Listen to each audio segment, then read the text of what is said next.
Hi అండి. ఈరోజు special curry చూడండి. మేక తలకాయ కూర చేసుకునే విధంగా చేసుకుంటే టేస్ట్ చాలా బాగుంటుందండి.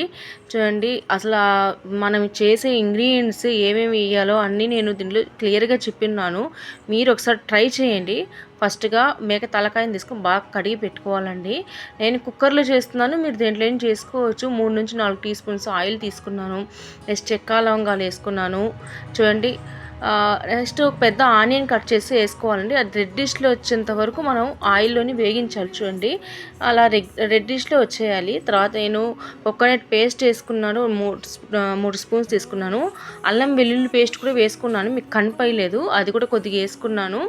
నెక్స్ట్ 3 టేబుల్ స్పూన్స్ కారము, 2 టేబుల్ స్పూన్ ధనియాల పొడి, పసుపు వేసి చూడండి ఆయిల్లో ఇలా బాగా చేయాలండి.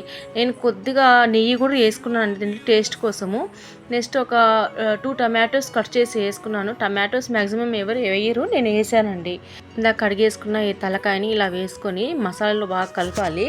కొద్ది టేస్ట్కి తగ్గట్టు సాల్ట్ వేసుకోవాలండి. నేను వాటర్ వేసుకొని, ఒక గ్లాస్ వాటర్ వేసుకొని బాగా కలిపాను. చూడండి, ఇలా బాగా కలిపేసాక చూడండి, కర్రీ అనేది పల్చగా ఉంది. మనకు ఆ కర్రీ అనేది గ్రేవీగా ఉండాలి, మరి అంత పల్చగా లేకుండా కొంచెం చిక్కగా వచ్చేలాగా చేయాలండి. నేను మసాలా అంతా వేసి కలిపేసాను కాబట్టి ఇంకొక గ్లాస్ వాటర్ కూడా వేసుకున్నాను. బాగా కలిపేసుకొని విజిల్ పెట్టేసి ఒక 10 విజిల్స్ వరకు పెట్టానండి. చూడండి, కర్రీ చూడండి నాకు ఎలా వచ్చిందో, మరీ పల్చగా లేదు, గ్రేవీగా ఉంది.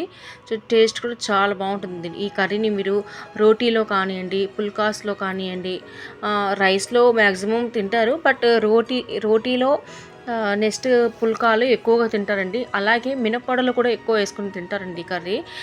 మీకు నేను చేసిన విధానం నచ్చిందా? నచ్చితే లైక్ చేయండి, కామెంట్ చేయండి.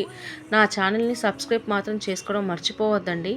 మీకు ఎలాంటి కర్రీస్ కావాలన్నా, మీకు ఏమేమి వెరైటీ కావాలన్నా నాకు కామెంట్ చేసి నేను కామెంట్లో చూసుకొని మీకు ఏ వెరైటీ కావాలన్నా చేసి చూపిస్తాను. ఓకే అండి, బాయ్.